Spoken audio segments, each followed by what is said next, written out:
Hey, what's up guys, my name is Cherno. Welcome back to my game engine series. So last time we took a look at creating a properties panel. Check out the video up there if you haven't already.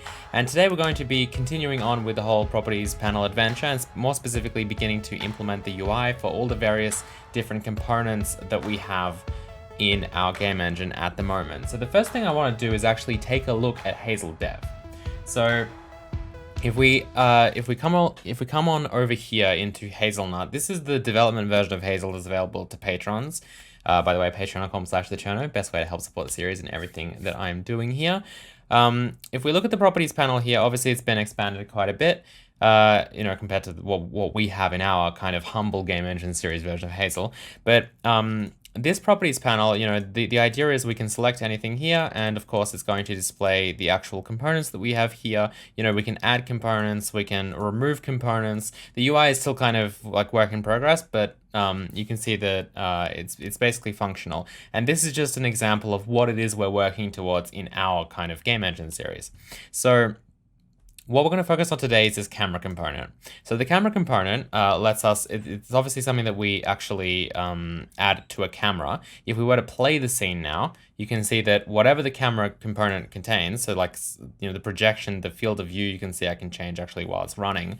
But all of the stuff that the camera component actually, controls is the in-game camera that we have for our scene. Now we've created a scene camera in our code base. So if we look at this scene camera class, the scene camera class is, I believe, what's inside our camera here. So we have a camera component with a scene camera, whether or not it's primary, fixed aspect ratio, for like resizing based on the window size, all of that stuff. This represents an actual runtime game camera, and that's what this component controls. So we can change between perspective, orthographic. You can see the UI updates and gives us like an orthographic size and a near clip, far clip. Whereas with perspective, we have a vertical FOV as well as like a near clip and far clip. I guess we don't see the far clip text, but anyway, this kind of layout and this UI, I guess, is what we're going to be creating today. Before we jump into that though, I did mention in my previous video, which was about like the importance of long-term planning, and it was like a Hazel roadmap essentially, that there is now officially a roadmap for both the development version of Hazel as well as this kind of game engine series version of Hazel. And by this, I don't mean what's on the screen right now. I mean, let's show our amazing game engine series version of Hazel this, right? So there is now officially a roadmap for this series. If you go to hazelengine.com/roadmap, there'll be a link in the description below as well. This is what you'll see, right? This is the game engine series progression. So it's got the current goal as well as what we're currently working on. These are generally in order of how we're going to work on them. The stuff within here probably isn't necessarily strictly in order, but you can see that what we're going to be doing and what we're working on at the moment is the Hazelnut UI kind of minimum viable product, right? So we're trying to create a UI for Hazelnut that is somewhat functional so that we can create like a bunch of entities, add components to them, do all of that kind of fun stuff. And then once we have that, we're going to be focusing on serializing the scene so that we can save all the work that we've done as well as load it, and then, actually hit play to play the game. That's the idea. That's kind of the progression that we're working towards, because our goal is, of course, to create that 2D workflow and get that up and running. So what I want to do today is knock off one of these. And as I mentioned, we're going to be doing the camera component UI. And our goal is to kind of make it at least as functional as this stuff here. So without further ado, let's dive in and take a look at how we can do all of this stuff. So what I want to do is, first of all, if we go into the scene hierarchy panel, let me just terminate this. We have the if entity has component, transform component. We're going to do the same thing, but we're going to do it for, let me just get rid of some stuff here. We're going to do this for the camera component, of course. So camera components, camera, we'll get the camera component, and we'll just get there's actually a bunch of stuff in here that we want. It's not just like the transform. The camera component has whether or not it's the primary camera and stuff like that. So maybe let's just retrieve camera component like that. And then this is basically the skeleton for what we actually want. Now, when we start editing this, One of the first choices that we have to make is whether or not we're a perspective camera or an orthographic camera. Now, at the moment, we are focusing on 2D, so technically you could say maybe we don't need a perspective camera. If we're strictly rendering in 2D, then there's no need for perspective because, well, there's 2 dimensions, so clearly stuff further back is not going to be rendered smaller. However, I think I will add support for this just because we might as well, and I know that some people want to do maybe some kind of, maybe even if we do deal with 2D quads, maybe we still want to have them in 3D space, and you know, I'll allow for that, even though we're strictly supposed to be doing 2D stuff. So to make that happen, what we want is kind of like this combo box, right? To be able to go between the two. So let's take a look at how we can implement a combo box inside IMGUI. So there's a control called IMGUI begin combo, right? Well, this is like the function we call to actually start the combo box. We have a label for it. And this will be our, I guess we'll just call this projection. And then we have a preview value, which I guess is going to be the current projection. So what we kind of need to do is basically create a little, we can just use a const char pointer array here. We'll call this projection type strings, right? And then this is just going to be the 2 projection types. So perspective and orthographic, right? We then need to actually get the current projection type of the camera. Now, at the moment, if we look at our camera, and specifically our scene camera, I don't believe we actually, like, there is no, like, current projection type, right? So this is something that we need to add. And I think the way that I did this in Hazel Dev was by simply having, like, an enum class called, like, projection type. And then I think I just had, like, perspective set to 0 and orthographic set to 1.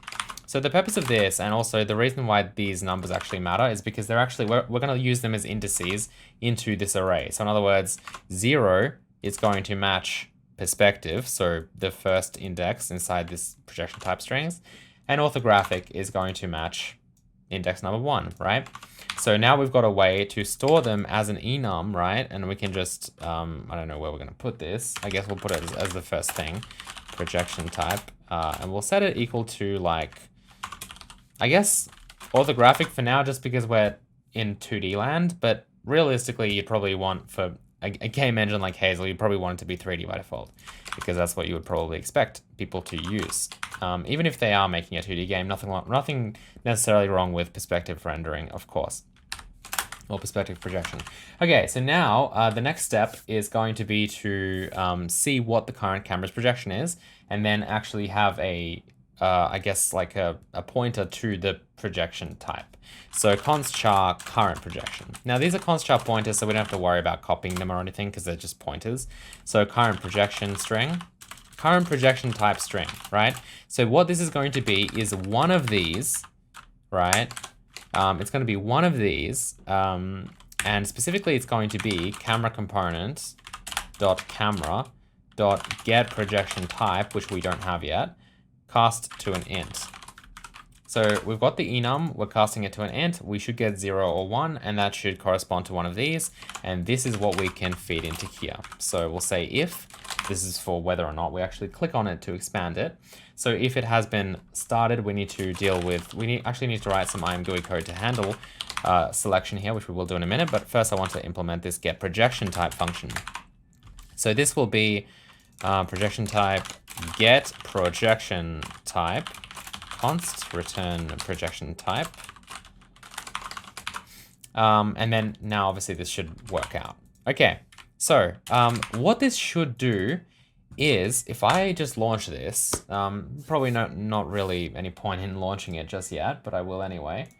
What this is going to do is, hopefully when we select the camera entity, because it has a camera component, right, nothing else does, clip space entity, again, I don't know why it's called that, but that's our secondary camera. You can see that it says that it's orthographic. And if we click on this, it doesn't actually say anything yet because we need to populate the list. But you can see that the type is correct. It is in fact orthographic because we set it to orthographic by default. So what we want to do now is actually populate it with all the values. So how do we go through all the values? Well, we basically need to go through all of these strings. So I can say for in I equals 0, I is less than 2, I plus plus, because we know there's just 2 projection types and there always will be. And in fact, I might call this like, well, we'll call this I. So the first thing is we need to see what the currently selected projection type is. So is selected, I guess. So in other words, is the current one we're iterating over, is that the currently selected projection type? And the way that we check that obviously is just by, these are the same, like the pointers are equal in fact, so we can just say current projection type string equals projection type strings I, right? So if it's the selected one, then that will be true. Then we'll write if I'm going selectable, projection type string. I'm kind of referencing the Hazel Dev code obviously here. And then this is I, it's just a little bit different, so I'm trying to do all the variable renaming in my head. So what a selectable is basically a little thing that you can select. So that's like one of the, when we actually hit the drop down menu and we see all the options there, a selectable is one of the options. So what we're doing here is we're handling a click on it. So if we click on it, we obviously want to now select whatever was there, right? So the new projection type, that's what we're trying to do here. Let me just make sure this is all fine. So is selected, so what is this exactly? So bool selected equals false by default, but that's set to that, and everything else should be okay. I'm not sure why that's not. Apparently const sharp. Oh, right, sorry. This needs to be projection type string is I, right? So it's the current projection type string, a const char pointer. And then, so if we have in fact selected it, we just need to change the current projection type string to be this, right? Because we've selected it. And then finally, we want to actually obviously set the projection type on the camera. So we've got get projection type. We'll also make a set projection type. And this should be fairly easy because what we want to do is set it to I essentially, because that's the current index of perspective or orthographic. So to do that, we can write the function. So void set projection type. Now this will, again, need to potentially recalculate the matrix and do some other stuff, which we'll talk about in a minute. But this is going to set the projection type to whatever it is. So projection type. Okay, and then now obviously we need to cast this to scene camera projection type, just like that. All right, great. So we've got that sorted out now. And that's obviously if we click on it. However, we also need to say that if is selected, we want to give it default focus. So this is important as well. And to be honest, I don't remember exactly what this does.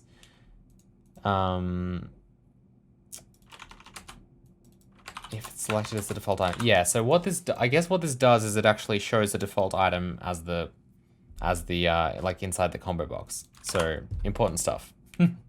All right, so then we end the combo box, and these are just little UI things as usual. But I think that should be it.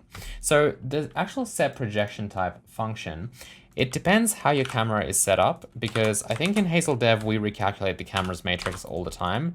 Whereas if you obviously if you have an actual recalculate projection function that happens upon setting orthographic or setting perspective and stuff, you need to call that. So we potentially need to call this, right? But more importantly, we need to actually populate it with perspective camera, fields, right? So what this ends up looking like is a little bit complicated, because if you look at this inside Hazel Dev, a vertical field of view only applies to a perspective camera. However, if I switch to orthographic, I don't suddenly want to throw away that value of 45.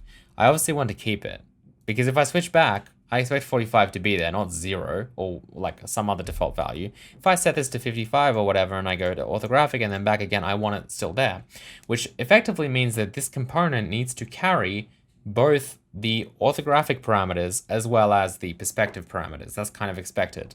Now, obviously for a game's runtime or whatever, you wouldn't need any of this. Technically, you'd probably only get away with a matrix and everything's fine. But this is the editor, and it needs to be able to have a lot more information than the game. So what this means is that we need to, inside the camera class, and I guess we can test this out, but I mean, this should work. At the moment, all we're doing is storing an integer which represents the current projection type that we can set to whatever we want. So in other words, this should remember what it is. If we change it to perspective, it should be perspective, and then orthographic. So this should now work, and obviously we should be able to play around with this, and this one's still orthographic, that one's still perspective, but obviously that does nothing at this point in time, which is fine because we don't really expect it to do anything. We haven't written that code yet. But now when we actually go through this, so this is the combo box, when we actually go through this and we want to set things like the orthographic size, we obviously need the projection parameters as well. So what we'll do first of all is we'll check to see what the current projection type is. This time we don't need to. We can use a switch statement, or we can use just an if here. So we don't need to obviously cast it to an int here. We can just do scene camera, projection type, perspective, and then we do all of the perspective stuff, right? And then if it's orthographic, then we need to display all of the orthographic properties. So the orthographic properties specifically are obviously, if we just look at the scene camera, it's the orthographic size. Yeah, so it's obviously going to be like the orthographic size, and the near clip and the far clip, but we don't have functions for that. So I'm going to add the functions in now. So the functions shall be, sorry, I'm a little all over the place here. Still checking in on stream chat and all of that stuff. So we'll do, this will be, I guess, get near clip. So the good news with the near clip and the far clip is it applies to both projection, to both perspective and orthographic projections. So return near clip. But no, actually, I should say that unfortunately, no, it doesn't, because whilst it does apply to both, we do need to separate them, because it's obviously very common for orthographic to be like between -1 and 1, for example, and then perspective to be between 0 and 10,000, or like 0.01 and 10,000, right? So they are completely different, and we would expect them to, remain faithful to what they're supposed to be. So get orthographic near clip, and then get orthographic far clip. So we've got those two, and then we obviously want to have set orthographic near clip,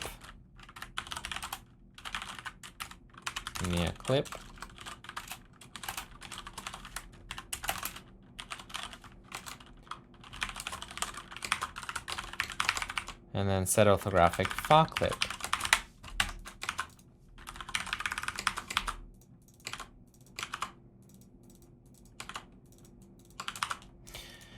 All right, so getters and setters, and let's just organize that maybe like that.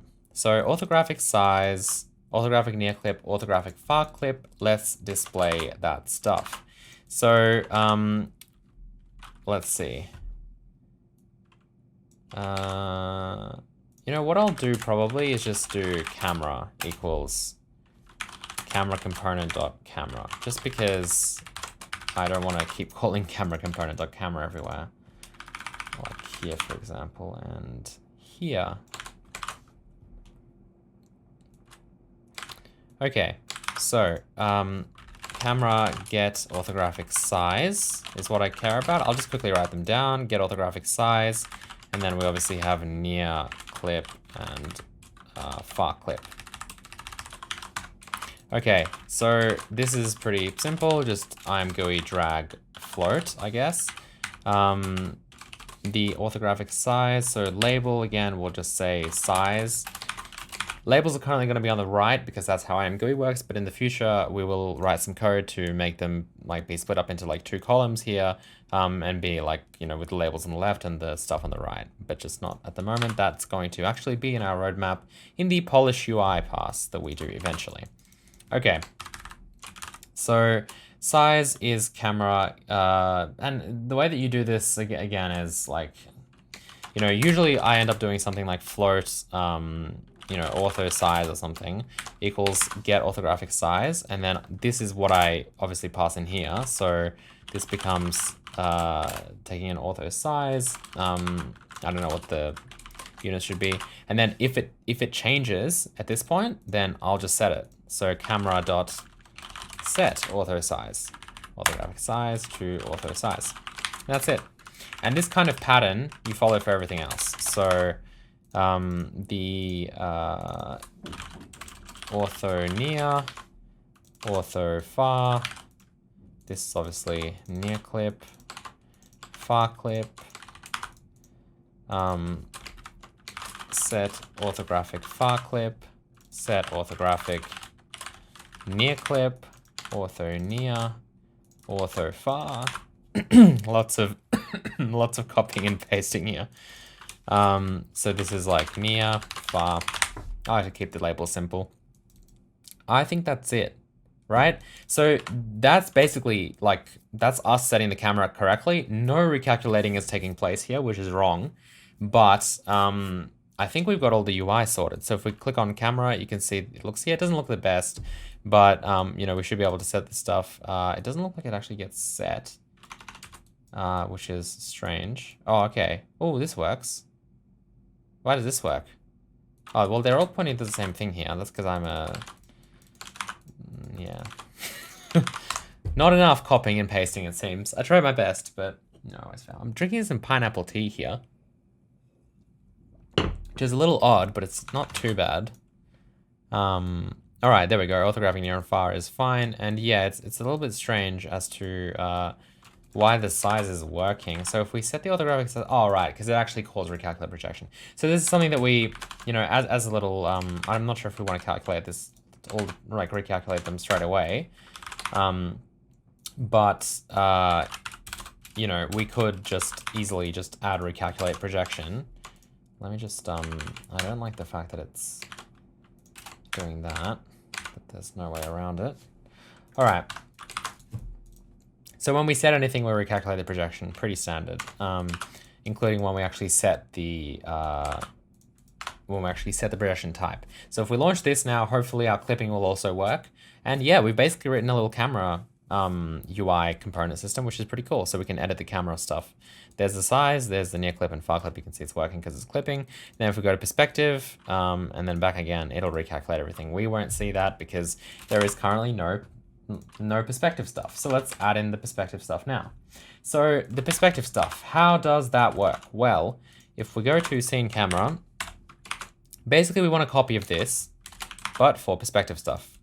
So I'll conveniently just edit both of these at once. Perspective, except instead of size, we probably want to, like, it's just the FOV really. By default, in Hazel I'm setting this is the vertical FOV to 45 by default, just because that seems good. And then perspective near and far, perspective near and far. So 0.001 or 0.01. And then perspective far, we'll set it to like 10,000 maybe. I don't know, that does seem like a lot, maybe 1,000. It doesn't really matter too much, like for now, obviously like with precision and like stuff like that for, you know, various clipping and Z fighting things, you might want to tweak that for depending on the scale of your game and all of that stuff. But again, for now, it's not going to matter. All right, so that's the perspective stuff. So now we just want to add a whole bunch of functions. Now, because there's going to be a lot of stuff here, I'm going to actually group both the orthographic and perspective stuff together, right? And again, because perspective is presumably the more used one, I'm going to put this up here actually. So I've copied these, I'm pasting them here again, and then instead of orthographic size, obviously this becomes perspective FOV. Now, we'll say perspective vertical FOV. So it'll be nice and, you know, detailed here, verbose, if you will, with our naming. Just because we might want like a horizontal FOV function, I don't know. This will obviously do set instead, and this will just set the FOV, I guess. We probably also want a function that can easily set all of these at once. So what I mean is, like, it'd be nice to have like a set perspective. Like, yeah, well, actually, we've got one here, set orthographic. So it'd be nice to have a set perspective function that just sets it to whatever we want for us. Let's change this to perspective FOV equals FOV. And just to be really clear here, I might make sure that's set to vertical FOV. All right, let's just quickly get through this stuff. Perspective instead of orthographic everywhere.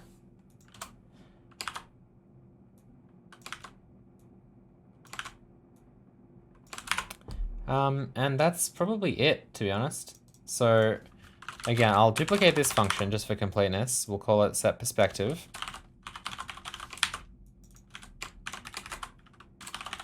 Vertical FOV, near clip, far clip. And then this will actually set everything for us. So it'll do, I guess, perspective FOV equals vertical FOV. Orthographic, orthographic. Perspective near equals near clip. Perspective far equals far clip. And then it will recalculate it. But the other thing that it has to actually do, by the way, is make sure that our projection type is set to perspective, right? And this has to set it to orthographic, because now when we recalculate things like we did before, we need to actually see what it is. So if the projection type equals perspective, we'll do one thing, else, there's only two types, so we don't really need to see this, but how did I do it in Hazelton? Did I actually have an explicit check? Yeah, I actually had it as like a switch statement. Okay, whatever. Let's just do else. We'll do an else. We've only got two anyway. So else we'll do the orthographic, right? But if it is perspective, then we basically just want to set projection equal to GLM perspective FOV, I believe, and then FOV with height. So this just does the aspect ratio for us, I think, which I guess we might not need, because set viewport size sets the aspect ratio. So actually we don't want perspective FOV, we just want perspective. Yeah, so this takes in the field of view, which is the FOV, and then we have the aspect, which is aspect ratio, which is the our screen aspect ratio of our viewport. Then near and far, which is just perspective near, and perspective far. Okay, that should be it, actually. So now if we hit F5, oh, we haven't added UI for any of this, my bad. But we should at least see the difference when we just set it to perspective, I think. So if I set this to perspective, yeah, there we go, it disappears. Okay, so at the moment, by default, with the perspective projection on, I think our square should actually be like at the same position as our camera, because the Z coordinate is not, it's 0, so is our camera, I think. But that's why we're not seeing anything. But if we quickly fill this stuff in, so again, this is going to work exactly the same way, right? Except the only difference is that I'm actually going to just hurry this up by changing orthographic to perspective in the selection. And then obviously vertical FOV.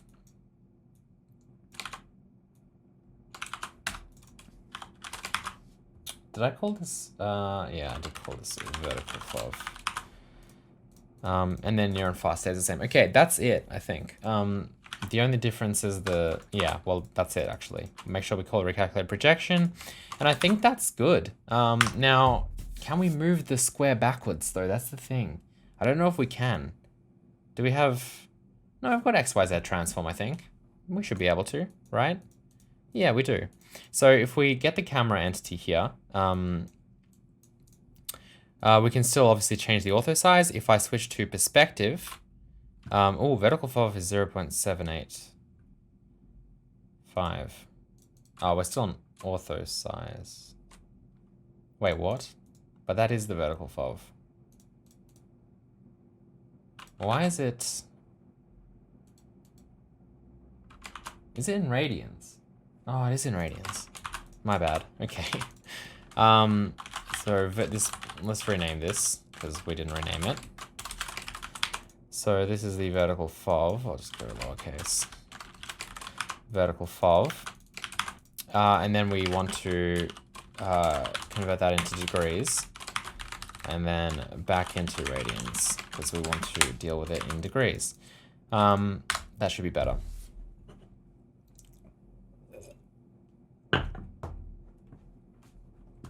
Okay, so there's our camera. Let's make this a little bit bigger. Perspective, 45, good. And then if we actually move our camera backwards by increasing our position, you can see that we can see this. And as we keep moving the camera backwards, it goes further away. We've done it. 3D rendering inside Hazel, the game engine series, I mean. Amazing. I know that you guys wanted 2D, but here's a curveball. We're now doing 3D stuff. Okay, that's pretty cool, right? And then obviously same with the green square, we can actually push that back in space or forward in space.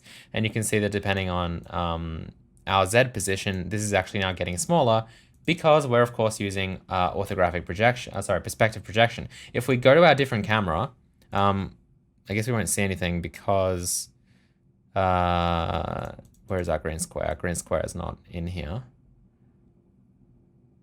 It has to be like that, right? Why are we not seeing this? Oh, there it is. Okay, and then obviously if we switch to a different camera, and maybe this camera is like way further away, then you can see that they're different sizes and stuff, even though technically the square is the same size, and we're using completely different types of projection. Okay, so if we had multiple squares, which we could have, then you would see the difference. Actually, let's set that up quickly. That'll be fun. So let's add another square. If we go into, where is our square entity? Is it easy for us to we should add a function to duplicate a square. That would be nice. But let's add another square, square 2, red square. We'll make this one red. And then I think that's really all we need, right? Because it automatically creates a transform. That's pretty easy, nice and easy to create these entities. They'll be in the same position, I think, which could be interesting. But if we move the red square out of the way, see, this is the fun. This is where the fun begins, if you can call it that. So if we go to perspective and we just pull this a little bit further away, if we get the red square and we, move it either closer or further or whatever, and if we switch cameras, then let's move that camera. This is the clip space entity camera, right? Oh, let's increase our far clip. Then you can see that these cameras, these squares are exactly the same size, right? With orthographic projection. But if we go to perspective projection, they're different sizes because one is further away. And that is the difference between perspective and orthographic projection if you're new to graphics, but also a really good test of our cameras working properly. Now, we haven't set up the primary camera control or anything like that. I don't know if it's worth doing that just because, actually it is. It is. Because it does work. I don't think it works in Hazel Dev, but we've made it work, right? Because I think that's what we do here. I think yeah, there it is, primary camera. So if it's primary camera, then we basically have a little toggle for it. So what we want to do is, if we go into scene hierarchy panel, which is where we are anyway, then what should we have this first or last or? I don't know. I guess we'll have it first. We can just do IMGUI checkbox, and then this will be basically primary. And this will just be camera component dot primary, and we'll also add in a fixed aspect ratio, which is more of like a orthographic thing, to be honest. Might add that in at the end here, and I think that should maybe work now. Now, the thing is, obviously we are manipulating this using other editor UI, and that's totally fine. So like if we look at this camera, it's our primary camera entity. Clip space camera is not our primary camera. And then if I toggle this goes on, right? So we now have a way to see that, but we can also actually toggle that off. Now we've got no primary cameras in our scene. That's why we're not seeing anything. And then we can decide to like turn this on, because this will only affect stuff when it actually like gets changed. If something else changes it, it doesn't read it and respond. And then, yeah, so that's it. It's bothering me that this is in a different place, but I guess it doesn't matter.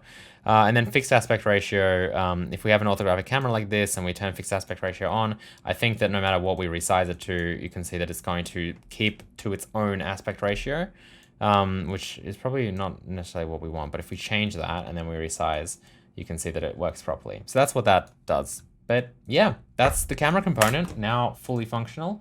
Hope you guys enjoyed this video, as I'm desperately trying to find the right overlay.